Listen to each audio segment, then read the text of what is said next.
Vai. Olá, eu sou Anderson do canal Teologia Puritana Explicada e hoje venho tratar a respeito de mais um atributo de Deus. Hoje estarei navegando em águas profundas, a saber, esse grandioso atributo de Deus, no qual é um ambiente onde você deve pisar com muito cuidado, não é isso que ele disse para Moisés? Moisés, tira a sandália dos teus pés, porque onde tu andas é lugar santo. Então é exatamente sobre isso, é sobre a santidade de Deus que estaremos tratando nessa noite, com essa obra grandiosa, Teologia Puritana, uma teologia reformada, calvinista, oriunda ali a partir da Reforma Protestante no século XVI, onde se originou ali com alguns homens já no passado, né? Mas foi explodir, né? Com o reformador Martinho Lutero, em seguida João Calvino reforçando essa obra. Então, no mesmo período, houve um movimento chamado Os Puritanos, que teve origem na Inglaterra, né? No reinado ali da rainha Elizabeth, né? Se não me falha a memória. E ali aqueles homens tiveram o seu diferencial no meio da sua sociedade, impactaram toda a Europa, onde passaram. Vamos lá então, a santidade de Deus. Segundo Charnock, o atributo da santidade foi um tema proeminente nos escritos de teólogos reformados pós-reforma. Nenhuma linguagem parecida com a de Charnock, Leite,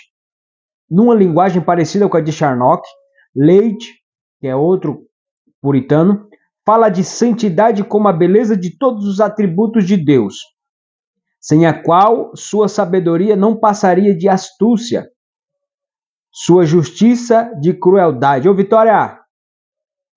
Vitória! Vitória!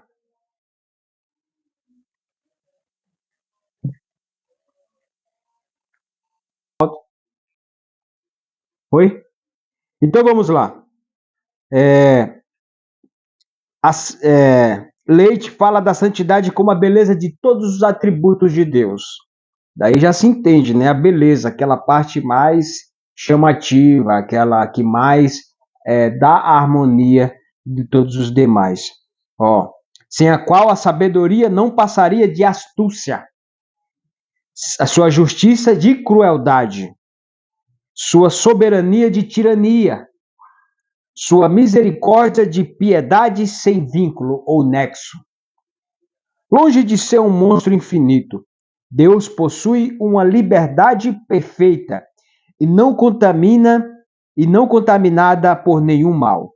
Em termos positivos, Charnock descreve a santidade de Deus como a retidão ou integridade da natureza divina.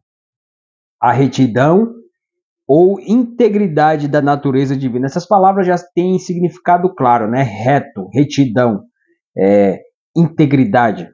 Então vamos lá. Nas emoções e nas ações da vontade divina, ou seja, esses dois pontos aplicados nas emoções e na vontade divina, mediante a qual atua de maneira apropriada a sua própria excelência. Ou seja, a retidão e a integridade atua de maneira perfeita com a excelência de Deus, com a essência de Deus.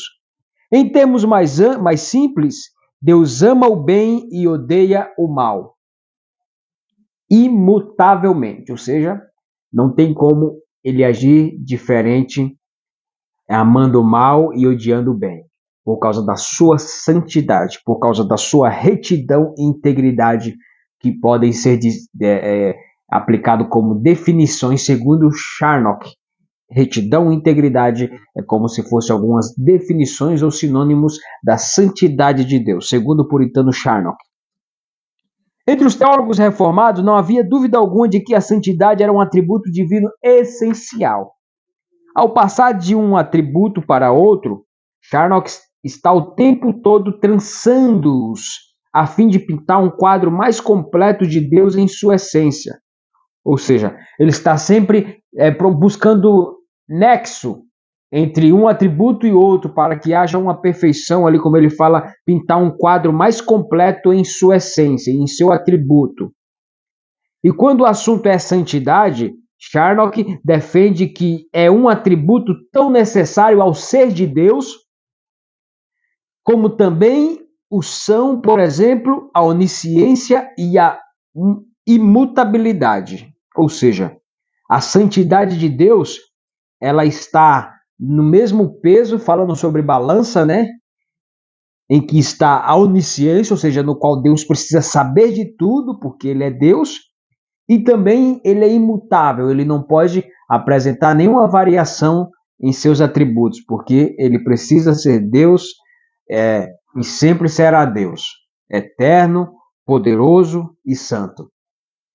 É interessante que no contexto de defesa da santidade essencial de Deus, Charnock também propunha, citando Turretin, que é outro, né, talvez outro escritor, mas talvez outro puritano, eu não sei, que Deus também é essencialmente gracioso, misericordioso e justo.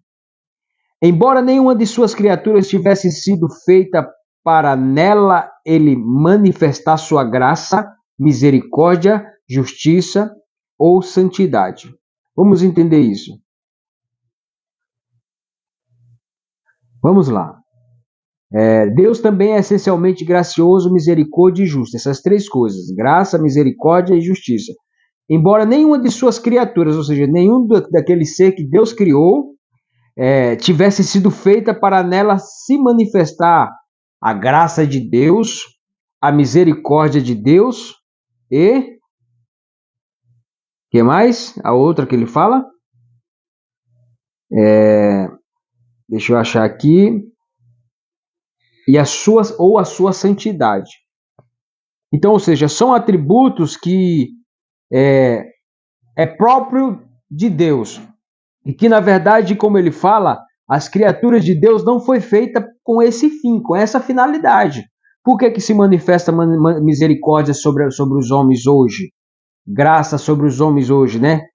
E os homens precisam se santificarem, uma vez que, né, estão pecando contra Deus. Acredito que aqui o que eles queiram falar com essa definição é que tudo isso se faz necessário compartilhar com a criatura por causa da queda, né? É a maneira como eu estou entendendo aqui esse texto. Então vamos desdobrar para identificar se é isso mesmo. De forma parecida, vamos lá. Em outras palavras, a justiça é um atributo essencial de Deus, mas é preciso haver uma condição para que o ato de justiça seja necessário. Exatamente, ou seja, por que Deus precisa revelar sua justiça? Porque é uma condição na humanidade, portanto, a queda. De forma parecida, a santidade não é apenas um ato da vontade de Deus. Se fosse, ele poderia querer amar a justiça ou odiar a justiça. Em vez disso, por uma necessidade livre, não compelida, isto é, por causa da perfeição de seus atributos, Deus é necessariamente santo. É como se fosse consequência da perfeição dos atributos de Deus. Para que haja uma plenitude dos seus atributos, consequentemente, ele é santo. Né? Senão, não haveria perfeição. Então vamos lá. Devido à imutabilidade inata de todas as criaturas, devido à mutabilidade, não imutabilidade, nata de todas as criaturas, ou seja, elas são mutáveis,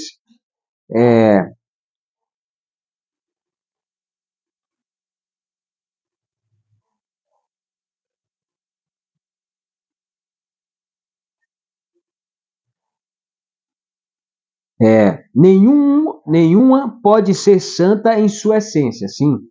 Mas Deus, que é imutável, é absolutamente santo, o que está de conformidade com seus outros atributos.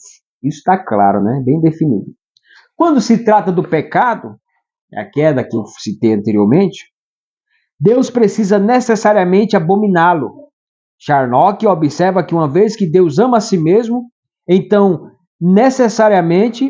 tem necessariamente de odiar tudo que é contra ele. Olha aí. Se ele ama a si mesmo, então ele precisa odiar o que é contrário à sua natureza, ou seja, o pecado. Entendeu?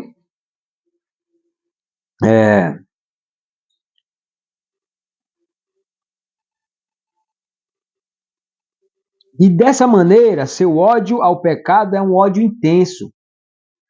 As Escrituras descrevem de modo marcante que Deus vê o pecado como algo que lhe causa repulsa. Abacuque 1,3: Deus é tão puro de olhos que não pode contemplar o mal. Ele odeia ver o pecado, até mesmo avistá-lo o afeta com repulsa. Ele odeia a primeira fagulha do pecado na imaginação humana, Zacarias 8,17. Aliás, o pecado é o único e principal alvo de seu desprazer. A natureza do homem procede de Deus e por isso não é a natureza do homem que Deus odeia, mas a corrupção da natureza do homem, percebe? Não é o homem em si, a natureza humana, mas as suas atitudes, a corrupção que está no seu coração, né? Quando está.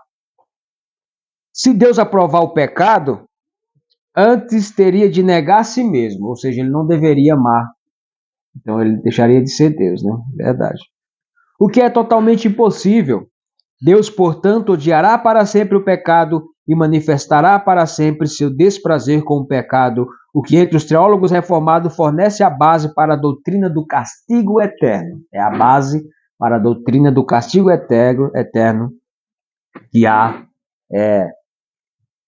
entre os reformados. Vou parar esse vídeo para irmos para a segunda parte.